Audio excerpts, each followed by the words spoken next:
Anem a veure a continuació com podem estructurar la informació que volem mostrar amb una estructura JSON i d'arrays amb JavaScript i després com podem mostrar aquesta estructura d'informació en el nostre HTML. En concret el que voldrem és crear diferent informació sobre diferents productes que tindran un títol, un subtítol, una descripció i podem afegir links i una imatge també si volem. Per fer-ho, l'estructura d'informació de moment la definirem dintre del mateix TypeScript.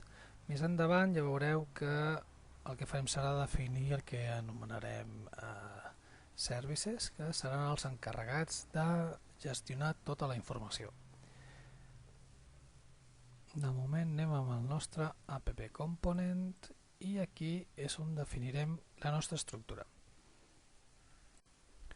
Per fer-ho crearem un array, que serà l'array de productes, i en aquest array productes definirem cada estructura de cada un dels productes. Aquí estem utilitzant una estructura JSON i li posarem el nom del producte. Recordem que l'estructura JSON sempre es caracteritza per començar amb les claus, a continuació es posa el nom de l'atribut, dos punts i el valor de l'atribut. Si el valor de l'atribut és una string, doncs posem la string entre cometes, per exemple el primer producte que podrem posar aquí.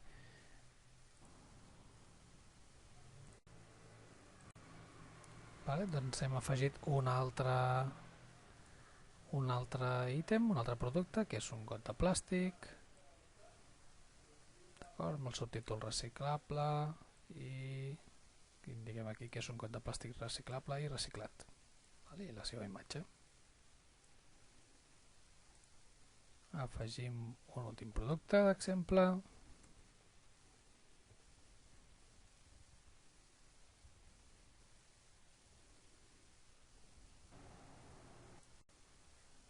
Aquí ens falta la cometa. Recordeu que cada JSON va separat per una coma. Molt bé, ja tenim els nostres productes, això ho guardarem, posarem aquí sota perquè jo vull mantenir l'estructura, per entendre bé com recorre una estructura. El més important és saber com està feta aquesta estructura i ara anem a veure com podem mostrar aquí la informació. La primera forma, si jo volgués mostrar aquesta informació, anem a provar de substituir aquests texts que estan aquí, són texts que estan escrits tal qual, ho intentarem canviar per la informació que hi ha aquí dins. Si jo volgués mostrar aquí dins, recordeu que per mostrar la informació d'una variable, ja ho havíem fet anteriorment, era obrint les claus, llavors jo me'n vaig i li diré, mira aquí on posa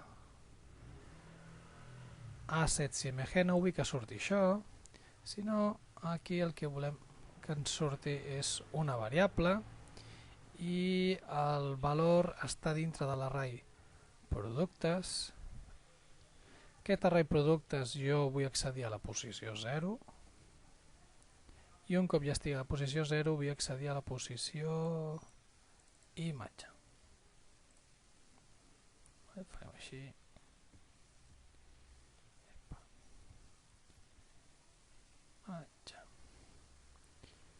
Vinga. I el mateix ho farem pel títol, perquè amb la resta sí que no ens canviarà. Vinga, productes a la posició 0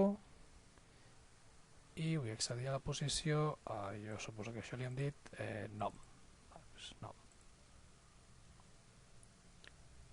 Molt bé, ara si actualitzem només hem canviat aquests dos, anem a comprovar que això més o menys funcioni. Si us fixeu aquí ja ens diu got de vidre, que és el títol que té això d'aquí, i la imatge continua sent la mateixa perquè la ruta és la mateixa.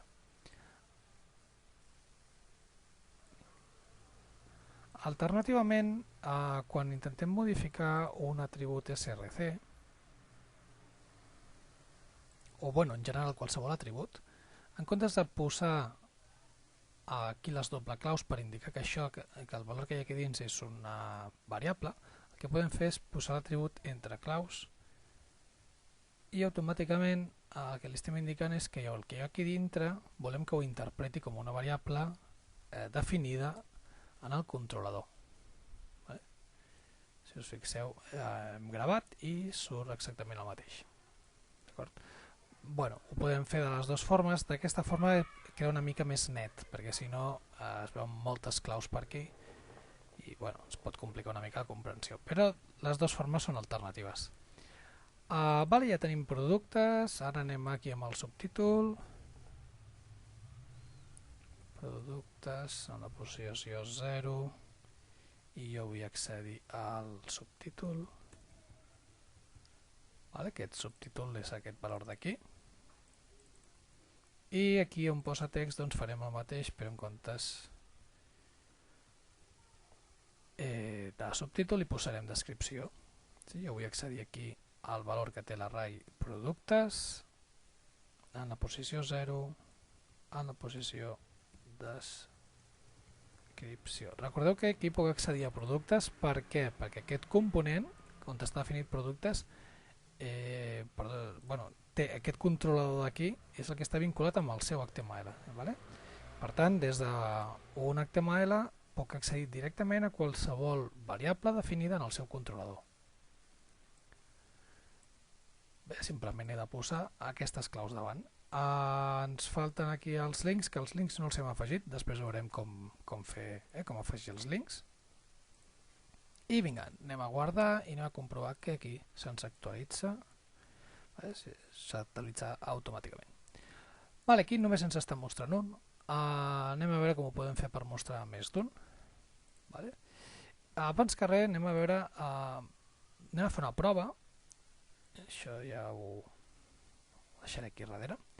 I anem a fer una prova de què passaria si tinguéssim dos. Vale, si en tenim dos d'aquests, aquí ens sortirien. Vale, jo vull que em surti un al costat de l'altre, per tant el que anem a fer és anem a utilitzar el grid de Bootstrap. Vale, el Bootstrap es divideix, el grid de Bootstrap es converteix en un conjunt de files i columnes on cada fila està formada per un total de 12 possibles columnes. Vale, aquí podem fer una grid, a veure aquí com ho fa, grid columna, grid row. Aquí ens està complicant molt la vida. Anem a deixar-ho així. Llavors aquí estem fent una fila que en aquest cas està formada per 3 columnes. Nosaltres aquí realment no sabem quantes columnes hi haurà, així que el que farem ara mateix serà dir que dintre de cada una d'aquesta columna volem que hi hagi una cart, cada una de les nostres carts. Per tant, agafarem les nostres carts i les posarem aquí dins. Si sobrepassés el número de 12 columnes, la columna sortiria a sota. Per tant, ja ens està bé. Per tant, aquí posaríem en aquesta primera columna una grid i aquesta segona columna una altra grid.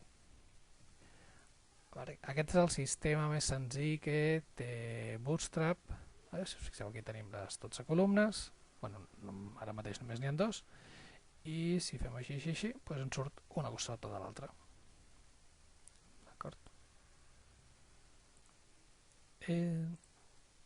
D'aquí, anem a fer un petit ajustament perquè sí que aquí, si miréssim, tindríem les dues columnes, però el contingut està centrat a l'esquerra de cada una de les columnes.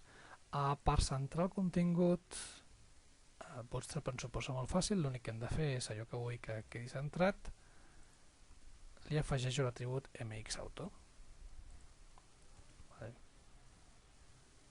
Mxauto, les carts, i ara ja tenim les dues carts centrades en les seves columnes, si tenen espai surt una sota de l'altra, perfecte. Això està molt bé, però ara el que m'interessaria és que aquestes columnes es creessin automàticament. Es creessin automàticament per cada un dels productes que hi ha dintre de l'array productes. Per fer-ho utilitzarem el que s'anomena una directiva Angular. Les directives Angular són atributs que podem afegir a elements del codi HTML que provoquen una petita programació, són com petits scripts que afegim en el codi HTML. Vale? Anem a veure la primera directiva Angular que veurem, que és la directiva de ng4. ng4 és un bucle i el que em diu és repeteix cada un dels elements en el qual jo t'escrigui l'ng4 resseguint els valors de dins d'un array. Vale? En aquest cas, doncs, el que volem que es repeteixi és la columna, no? Perquè volem que això ens ho vagi repetint. Per tant, dintre d'aquesta columna li posarem les directives. Les directives en Angular aquí, són com un atribut, s'escriuen amb una asterisc davant i el nom de la directiva, en aquest cas és l'ng4. I aquí, com a valor d'aquest atribut, posem la configuració de la directiva. Vale? Que hem de pensar que això és com si fos un bucle i ho tractem com un bucle. Primer de tot, un bucle for, doncs el que fem és definir la variable, no? La variable que adquirirà cada un dels valors de l'array en el qual nosaltres iterarem. Vale? Per tant, anem a definir aquí una variable. Estem en TypeScript, per tant definim una variable amb let i aquí el que farem en aquest bucle és recórrer cada un d'aquests productes, per tant a aquesta variable li diré producte. Vale? Per cada producte of, dins de què? Dins d'un array que es diu productes, i ara a continuació productes, fixeu-vos que l'array es diu productes, i a continuació el que podem fer és definir-se una variable nova, dir, mira, l'índex, que és la posició de cada un d'aquests productes dintre de l'array, m'ho guardes en la variable i. Això a vegades és útil perquè aquí dins potser en algun moment volem saber quan vali. Bé, doncs ara Angular el que farà serà interpretar això com si fos un bucle i en la qual tindrem accés a aquesta variable aquí, a la variable producte, i a més tindrem accés també a la variable i a la variable productes. Hi havia de ser més de totes les variables que poguéssim tenir en el component. Però l'interessant aquí és que ens crea que primer ens repeteix aquest tros de codi i ens el repeteix creant la variable producte. Per tant, aquí dintre, en comptes d'escriure productes en la posició 0, jo el que vull és accedir a producte. I aquí igual, jo vull accedir a cada un dels seus productes i de cada producte vull accedir al nom. Fixeu-vos que també podria fer productes en la posició i, on i és l'índex aquest d'aquí. En aquest cas és exactament el mateix. D'acord? Llavors a vegades sí que ens serà necessari obtenir la i perquè potser volem crear un link. Aquí dins, fixeu-vos que això és un text que jo puc afegir, o per exemple si volgués afegir-li el número de producte davant, o el número d'aquesta iteració, doncs jo aquí li podria afegir, posar-li la i dir número tal, i el nom del producte. De totes formes, aquest número és el número de dins de l'array. I si guardem, vaig a borrar aquesta carta aquí que ens sobra. Fora. Perfecte. Ara només tenim una única carta, però que la repartirem per cada un dels productes. De guardar. Ara sí, tenim 3 productes, el got de vidre, el got de plàstic i el plet de paper. Anem a veure ara com podem fer per mostrar els links.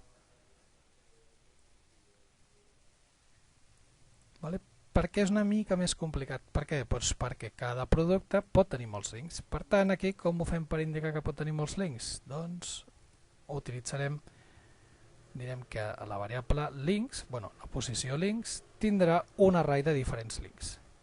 Normalment aquests valors ens els agafarem de la base de dades. Vinga, venim per aquí, i aquí ficarem més info.html. Vinga, i aquí afegim un altre links. Vale, ja tenim que cada un dels nostres productes té un subtítol, una descripció, una imatge i té un conjunt de links. Vale, ara anem a veure aquí com ho podem fer per recórrer aquest conjunt de links. Doncs si volem recórrer un conjunt de links, bueno, bàsicament hem de fer el mateix que hem fet abans, hem de fer un altre ng-for. Vale, però hem de pensar ara quin tag és el que hem d'anar recorrent. No? Quin tag, fixeu que l'ng-for el posem dintre del tag que volem que vagi duplicant. En aquest cas el tag que volem que vagi duplicant, la marca que volem que dupliqui és la marca A. Per tant, perquè jo vull que em faci un link, un tag A per cada un dels links, per tant aquí dintre és on farem el nostre ng-for. Pues vinga, li posem per aquí, ng-for,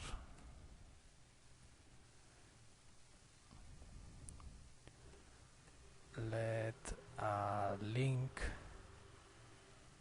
of producte en la posició links. Vale? Per cada link que hi hagi dintre de producte en la posició això així. Links.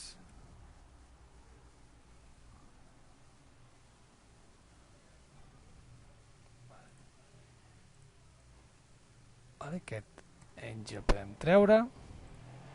I ara què volem? Doncs, bueno, aquí la nostra idea seria mostrar link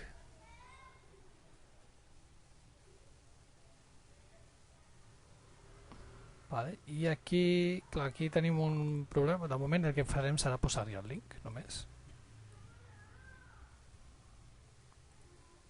Vale? Per veure que això ens funcioni. I vale, gravem el link.